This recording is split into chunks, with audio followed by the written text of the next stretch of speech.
maxay farqiga u dhexeeya sharci fulinta iyo dacweynta? Waxaa jirta fikrad qaldan oo in saraakiisha booliska ay u shaqeeyaan dacwad oogayaasha. Taasi waa hal meel oo TV-gu ku saxan yahay. Sharciga iyo kala dambeynta waxaynu qayb ka nahay laba kooxood oo kala duwan, haddana si siman muhiim u ah. Booliska oo baara dembiyada iyo dacwad oogayaasha oo ka dacweeya maxkamadda. Saraakiisha sharci fulinta waxay leeyihiin shaqo kala duwan.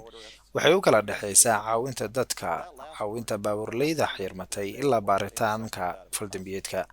Qaybta u dambeysa faldambiyeedka ayaa ah halka dunidooda ay kula kulanto midda dacwad oogaha.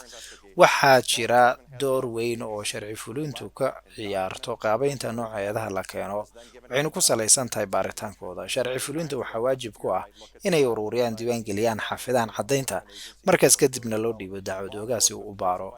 Waxaa jira waqtiyo kala duwan oo dacwad ooguhu laga yaabo inuu eego faylka, uuna go'aansado in lagu celiyo hay'adda sharci fulinta.